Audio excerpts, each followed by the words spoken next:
এক, তাৎক্ষণিক লাখ লাখ মানুষের মৃত্যু হবে। একটিমাত্র পারমাণবিক বোমা সম্পূর্ণ একটি শহরকে নিমিষে ধূলিসাৎ করে দিতে পারে। বিস্ফোরণের তাপে মানুষ বাষ্পীভূত হয়ে যাবে, বিল্ডিংগুলো গলে যাবে কাচের মতো।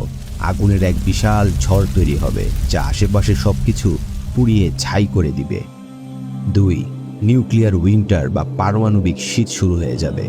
পারমাণবিক বিস্ফোরণের ধোঁয়া ও ছাই বায়ুমণ্ডলে ছড়িয়ে পড়লে সূর্যের আলো পৃথিবীতে পৌঁছাতে পারবে না।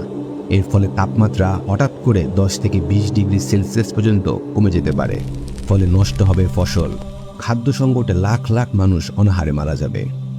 3, বিকলাঙ্গ প্রজন্ম তৈরি হবে। পারমাণবিক বিকিরণ জিনগত পরিবর্তন ঘটাতে পারে, যার ফলে জন্ম নেবে বিকলাঙ্গ শিশু। ক্যান্সার, লিউকেমিয়া ও অন্যান্য মরণব্যাধি রোগ ছড়িয়ে পড়বে প্রজন্মের পর প্রজন্ম।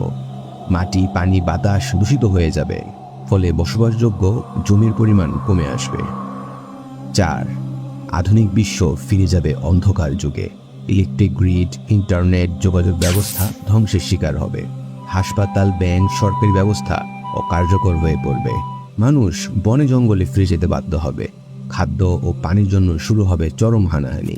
5, কেউ জিতবে না, সবাই হারবে। পারমাণবিক যুদ্ধে জেতার মতো কেউ থাকবে না। বিজয়ী ও পরাজিত সবাই ক্ষতিগ্রস্ত হবে। আলবার্ট আইনস্টাইন একবার বলেছিলেন, আমি জানি না তৃতীয় বিশ্বযুদ্ধে কি অস্ত্র ব্যবহার করা হবে, কিন্তু চতুর্থ বিশ্বযুদ্ধে লাঠি ও পাথর দিয়েই লড়াই করা লাগবে।